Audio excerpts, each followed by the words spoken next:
Cassie was born on a Saturday in the middle of May, but she didn't know the exact time. What she did know was that the topic made both of her parents upset, and the more she asked, the more intense their reactions became. Assuming her birth wasn't memorable made her question her significance. In time, she convinced herself she was tolerated versus celebrated, and worried she'd be discarded if she caused her parents any grief. With her existence hanging in the balance, she scrutinized her behaviors and became overcritical of her smallest mistakes. Her father was skilled in electronics and made his living building soundboards, speakers, and amplifiers for semi-famous bands. Even though they lived in the same house, Cassie's father was a stranger to her. He went about his life oblivious to his daughter's needs and spoke to her instead of with her. Normally, he didn't hug or kiss her either, but he made exceptions when other people were around. On those occasions, he'd invite her onto his knee, and she'd lap up the attention while it lasted. Her mother worked as a bookkeeper and disliked everything about her job except for her boss, who she was having an affair with. Going on for 2 years, she didn't think her husband knew about their on-again, off-again relationship, but he did, because he'd been secretly recording his wife's phone calls ever since they got married. Like her father, Cassie's mother behaved one way in public and another way in private. When other people were around, she portrayed herself as a patient and loving mother who attended to her children's needs. But at home, she was self-absorbed, emotionally labile, and used derogatory words that stung worse than her wooden spoon ever could. Robert was the eldest, followed by Stanley and then Cassie. Each child was subjected to abuse in one form or another, but only Stan demonstrated the effects outwardly. Labeled the difficult child, he received more than his share of punishment, while the 2 children who internalized their trauma received his share of praise. When she was 5 years old, her family moved to a small village on the outskirts of a rapidly expanding city. There, her father would work as a salesman in the furniture showroom his wealthy sister-in-law built for her second and significantly younger husband. Her mother would do the bookkeeping as well, but from her new home office. It was an exciting time as their house, furniture, and the appliances were all brand new. The double-car garage was full. The freshly sodded backyard featured an in-ground swimming pool, and behind the property there was an expansive forest. As promised, the adoption of 2 puppies and a kitten came next. From the outside, they looked like a perfect family, but things were far from perfect inside that house. For Cassie, the move meant her uncle wouldn't babysit anymore, but that didn't mean his predatory influence would end, because hanging on the walls of her new bedroom were 2 of his original paintings. One portrayed an orange kitten sleeping on a rocking chair. The other featured the face of a lion with the same eyes and eyeglasses as her uncle. Although many years would pass before she'd realize that she represented the sleeping kitten, she recognized his self-portrait as soon as she saw it. Whether it was a blessing or a curse, she couldn't remember when it started or how many times it occurred, because he was putting a sleeping pill in her chocolate milk. In her twilight state, her awareness would fade in and out, so she perceived herself as pretending to be asleep instead of being unable to fully wake up. In her mind, she was responsible because she knew what was happening, but didn't stop him. To complicate matters even more, she found the stimulation slightly pleasurable. So, along with doing something bad, she was bad. Like a parasite, the guilt and shame consumed her vitality and weakened her resilience. The first sign something was amiss occurred when she abruptly stopped walking at 3.5. Hospitalized for almost a month, a team of doctors looked for a physiological cause, but could not find one. Then, for reasons unknown, she spontaneously started walking again, and everyone decided she wasn't adjusting to her mother returning to work, which was partly true. Night terrors and sleepwalking came next. Then, nearing her 4th birthday, she was admitted to the hospital again, but this time with pneumonia. Assuming she'd acquired an infection, no one suspected the uncle who gave her codeine-laced cough syrup, which she proceeded to expel and then aspirate while sedated. But he knew, because he was taking pictures of her when she choked on her vomit, and the close call was enough for him to move on to another victim. Unfortunately, he didn't share his decision with Cassie, so the threat of it happening again remained. Granted, moving 200 kilometers away provided some protection, but he was her uncle, so she knew at some point she'd have to see him again. Realizing he'd need to get her alone, she made a plan to stay close to her parents if he were to visit, and decided she'd sleep on Stan's top bunk if he ever stayed overnight. Making a contingency plan eased her mind somewhat, but it did not stop the beast's menacing eyes from following her around her room. She wanted to smash the painting with a hammer or set it ablaze, but doing so would lead to questions from her parents, and she wasn't about to admit to what she'd let her uncle do to her. Motivated to keep her secret, she found the opportunity in her adversity, and instead of avoiding her uncle's eyes, she stared into them while she practiced what she'd say and do if he ever tried to touch her again. Once her family settled into their new life, her mother decided to end hers.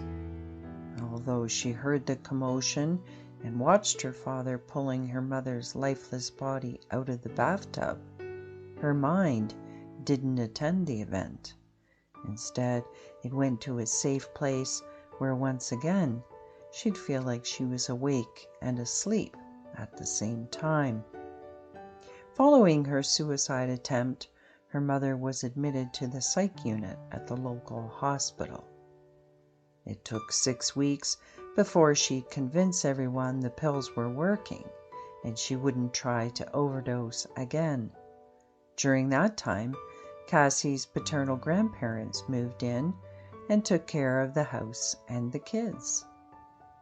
A retired administrator for Canada Revenue, her grandfather liked watching golf more than playing it and loved a good debate. A veteran as well, he frequently talked about the medals he kept in a special case and made sure his grandchildren appreciated the sacrifices everyone made during the Second World War. Along with being shot in the chest while deployed, he'd survived 2 heart attacks in his 50s. Blaming the first infarction on his stressful job, he retired early, and they started spending their winters in Florida. After the second, he gave up cigarettes and fried food, and come rain or shine, he walked 3 miles a day. With each drink, he'd become a little louder, and sometimes the respectful debate during dinner turned into an unrefined argument.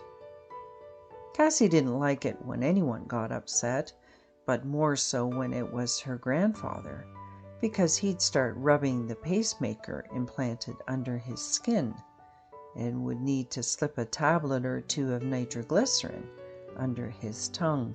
Her grandmother was an odd woman who spoke in a fading British accent and had obvious short and long-term memory problems.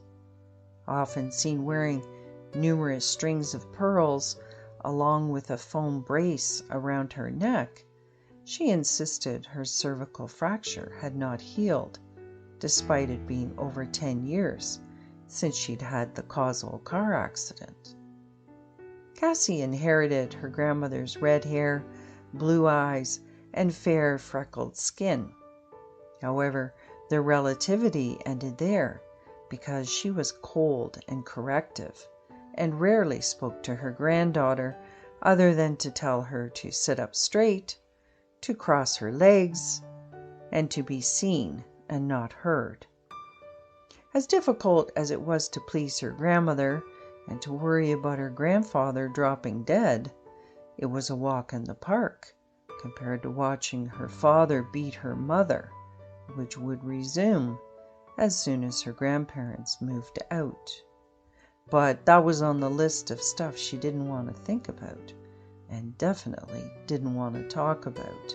Robert was an avid student who believed he could learn new concepts and study for his exams by listening to cassette tapes while he slept.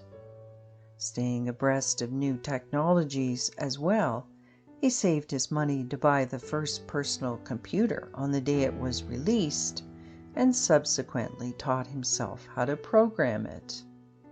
The only problem he could not solve was his occasional stutter, which usually occurred when he used the telephone. If Cassie was around, he'd ask her to speak for him, which made her feel significant. Unlike her parents, Robert encouraged his sister's success and praised her attempts at learning new skills. He helped her with her homework, taught her how to swim, and introduced her to different genres of music. Spending time with Robert was enjoyable because he represented the positive aspects of her life. Spending time with her brother Stan, however, wasn't enjoyable because along with hitting and kicking her, he threw items, including scissors and other dangerous objects, when he didn't get his way. While many thought he was behaving like a spoiled rotten brat, having a temper tantrum, Cassie knew there was more to it. She also knew better than to tell her mother when her brother hurt her, or to fight back, as it meant one or both of them would get a lashing from their father when he got home from work. Getting the belt was painful, but it didn't hurt as much as having to watch Stan receive twice as many strikes and double the intensity for the same offense. Regardless of the injuries he inflicted, nothing her brother did ever justified the despicable punishment he received from her parents. Trying to prevent her brother's beating, she learned how to manage his outbursts herself. She defended him at school as well. Yet, despite her efforts, he continued telling unnecessary and unbelievable lies that, when challenged, led to a fit of rage. Feeling guilty if she didn't protect her brother, and injurious if she didn't correct him, she tried to support him, but it was complicated. Midway through grade 4, the school determined Stan was too disruptive, and he was expelled. Then, suggesting he had one of the trendy new attention disorders, he was taken to a doctor who prescribed pills instead of counseling. Once diagnosed, and despite having an average IQ, he was then transferred to a school for mentally disabled children. The pills, which he hated taking, stunted his growth, while the transfer insulted his intelligence. hampered his ability to form friendships, and had a devastating effect on his developing identity. Unfortunately, the negative effects didn't end there, because he had to ride the short bus, so the kids in the neighborhood bullied him more than ever. Additionally, some of his disabled classmates were aggressive, so he was attacked more than ever. And because his disturbed teacher came to school armed with a roll of duct tape, he was abused by messed up adults more than ever before. Cassie's fondest childhood memories involved the monthly get-togethers with her mother's side of the family. Regardless of the rotating location, her widowed grandmother and her aunts would be in the kitchen cooking a feast featuring pierogies and cabbage rolls. While the women cooked, they spoke Ukrainian, so the drop of a name would be the only hint as to what caused their laughter, tears, or argument. The uncles would be in the garage fixing a car or something around the house, and her 22 and counting cousins would be playing tag or sneaking cigarettes, depending on their age. Upon arrival, each child was taught to greet their elders before they went to play with their cousins. Robert hated doing it because it made him stutter. Stan hated doing it because someone would ask him about school.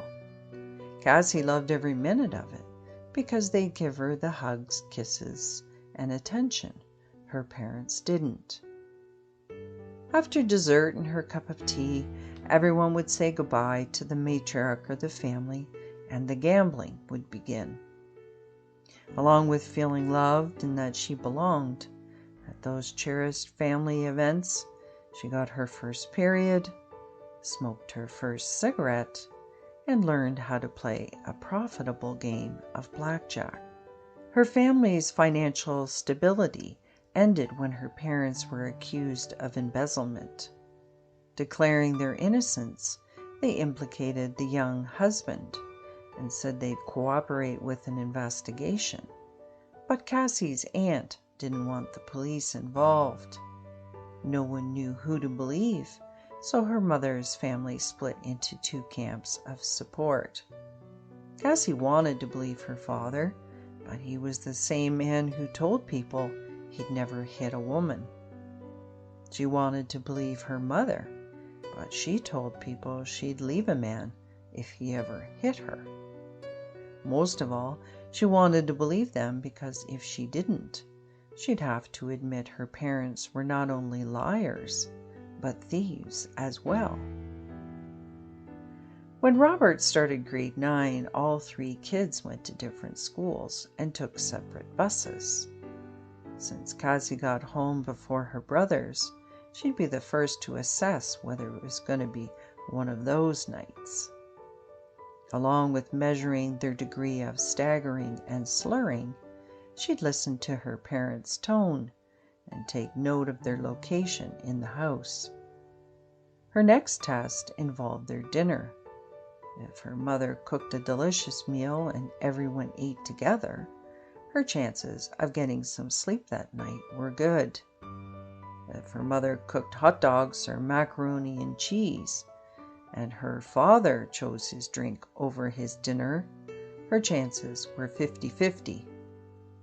If her mother didn't cook at all and chose her drink over her dinner, odds were it would be a sleepless night.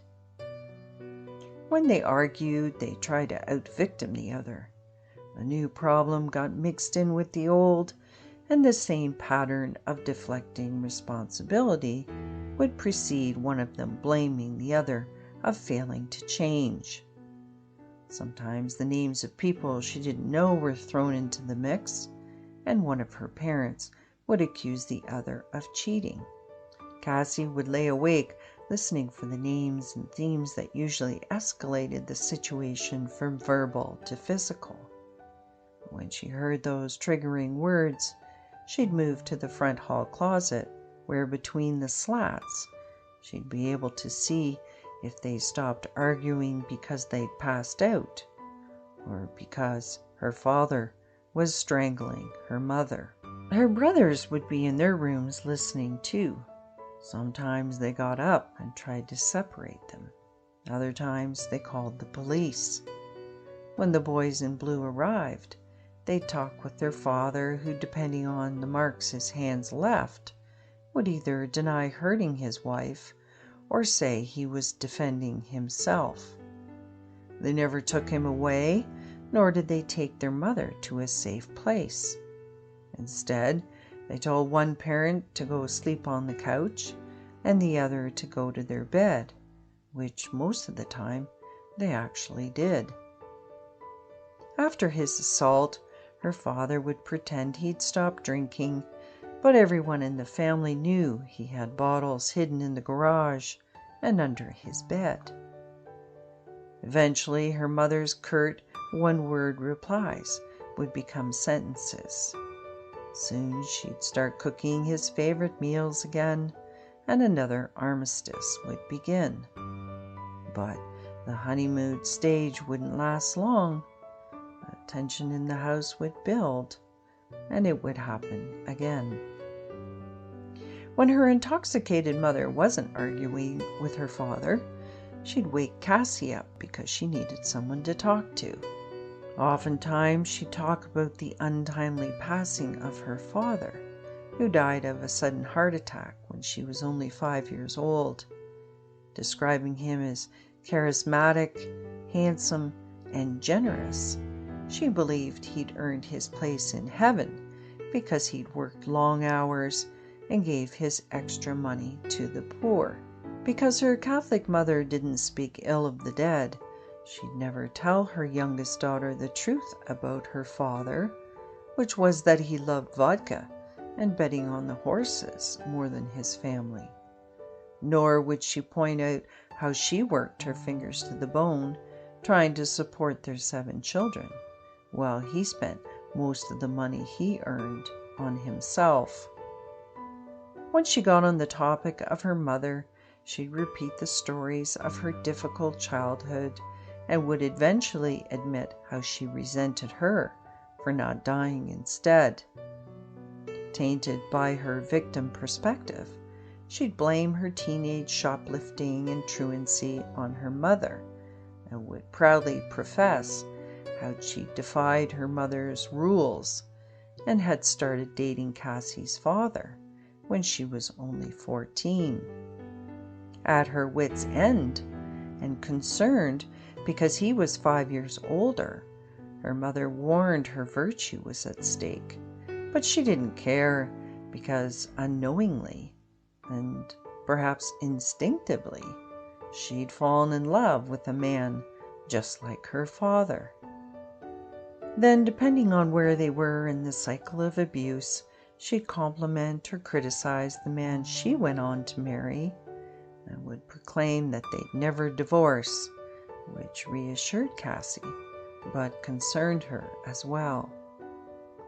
When she finished sharing her intimate thoughts, she'd go sleep beside the husband she couldn't trust and didn't respect, or she'd fall asleep in Cassie's bed and keep her awake with her drunken snoring. Chronically lacking sleep and usually wondering if her father was hurting her mother, or if she was hurting herself, Cassie found it hard to concentrate in class. Anxious to get home to check on her, she lied about why she couldn't participate in extracurricular activities, and because the meandering school bus took far too long, she rode her bike to and from school whenever possible. Studying at the School of Hard Knocks instead, she pretended she was sick and stayed home when tensions were high. Since she'd learned she couldn't rely on her parents to be sober or on time, she didn't bother asking if she could join the brownies.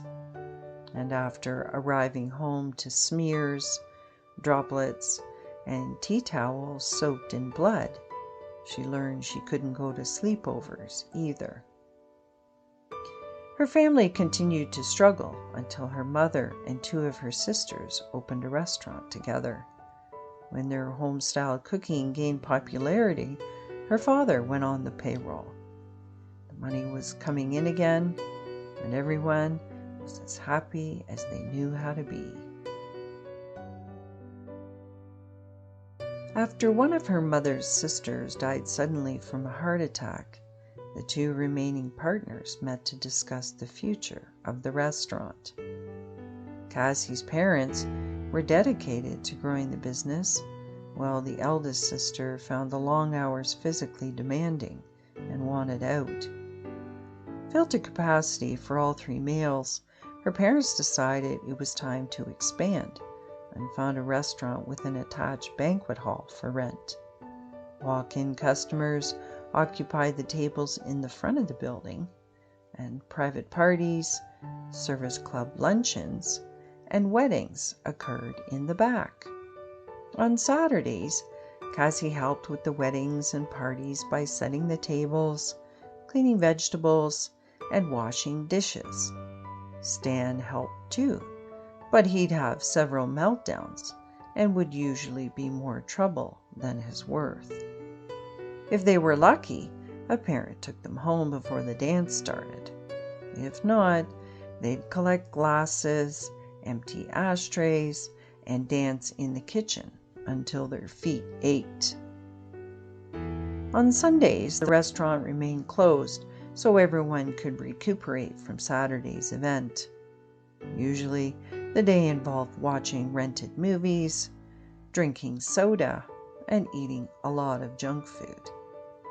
Occurring for many years to come, it would be her family's version of spending quality time together.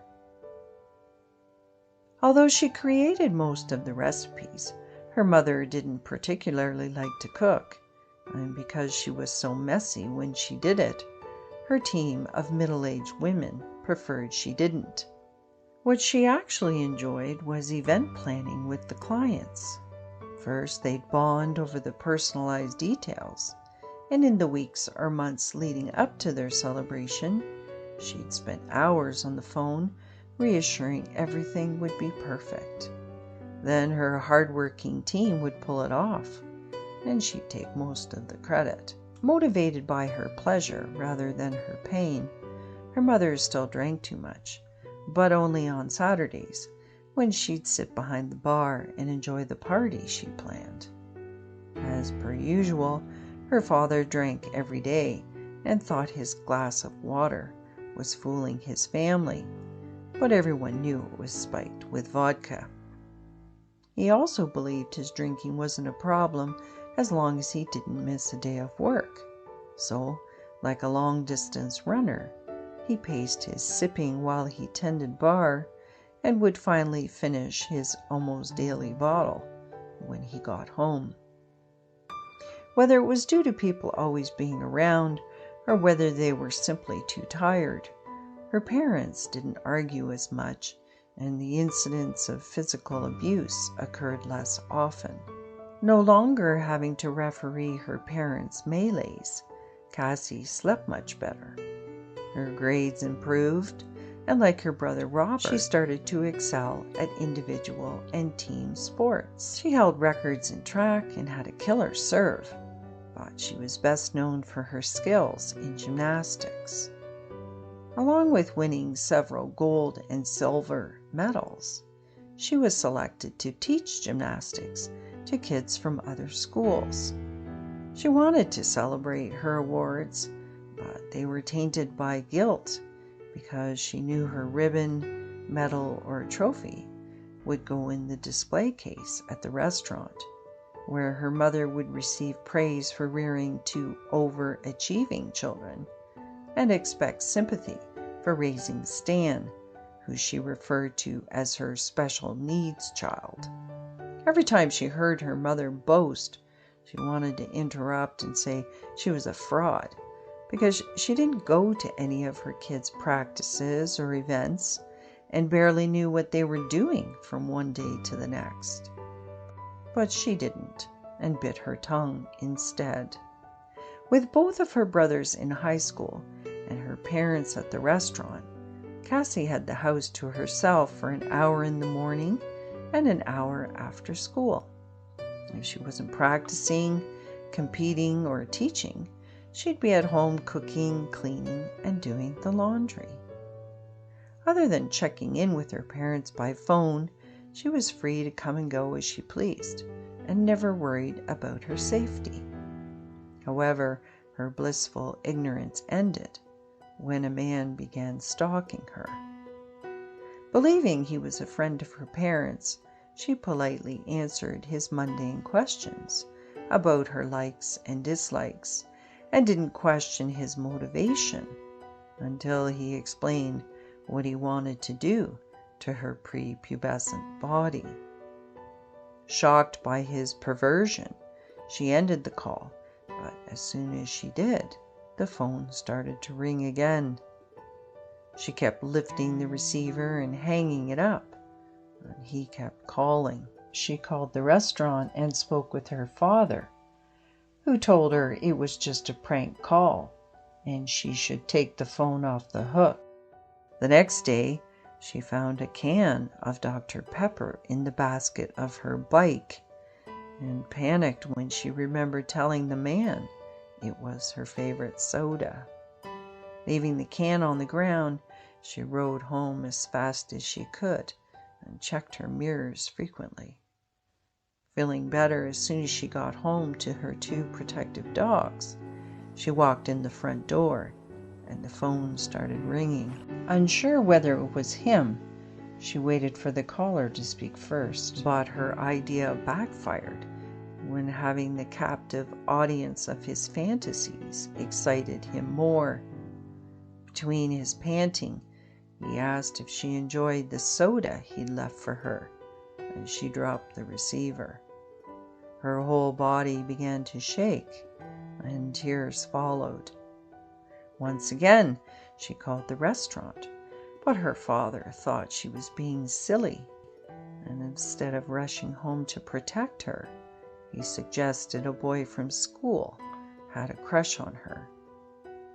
On the 3rd day, she arrived home to a cold can of Dr. Pepper at the front door of the house, and as soon as she got inside, the phone started ringing. She called the restaurant again, and after her very busy mother answered, she chastised Cassie and told her he'd stop calling if she'd stop answering. Adding there was nothing she could do from there, she instructed her daughter to lock the doors, to take the phone off the hook, and to sit tight until her brothers got home. Then she reminded her that the dinner crowd would be arriving, and she shouldn't call again unless it was an actual emergency. As with the first 2 days, the phone stopped ringing as soon as one of her brothers came home, which convinced everyone that she was overreacting to a prankster or an admirer. But Cassie knew it was an adult with bad intentions, so she took matters into her own hands and put a can of wasp spray in her knapsack and set another beside the front door. Before she left for school, she made sure all the doors and windows were locked and checked them again as soon as she got home. The calls continued for a month or so. During that time, she started sleepwalking again. Although she never knew how often she did it, she was aware she was doing it because on 2 occasions she'd woken up while she was checking that the front door was locked. Then, unaware her mother was at home sick, he called and Cassie passed the phone to her. Expecting him to hang up once she identified herself, her mother listened to his devious desires and realized it wasn't a kid. She told him what she thought about men like him and said she'd be calling the police, but it did not deter him from describing what he wanted to do to her daughter in graphic detail. When the officer interviewed them, Cassie and her mother said they didn't recognize the man's voice and couldn't provide the name of a likely suspect. Both were sure it was a stranger they'd never met before, but they were wrong. Her mother met him at the restaurant shortly before the call started, but she didn't suspect him because, just like Cassie, she didn't think twice about answering the nice man's mundane questions about the medals in the display case, since he said he had a daughter around the same age as Cassie who did gymnastics as well. Nor did she suspect that her complaining about the long hours involved in owning a restaurant not only gave him vital information about Cassie being at home alone every day, but also confirmed that she wasn't the supportive mother she claimed to be. For if she was, she'd know that, unlike her, he went to the practices and meets where she won some of those medals because he was dating Cassie's coach. The calls stopped as soon as the police tapped the phones. The delivery of cans of Dr. Pepper ended as well. In time, everyone forgot about the man and what he said he was going to do to her. Everyone, that is, except for Cassie and the man who had hundreds of pictures of her bouncing and bending in her skimpy leotard.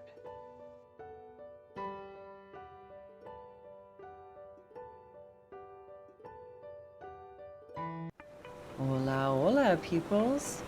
If you're enjoying my fictional self-healing series, I'd love your feedback. I'd also love it if you'd feed the algorithm by following me and liking the post. And if you're stuck in the mindset and frequency of a puppet and you'd like an energy session with me, please reach out and we'll make it happen.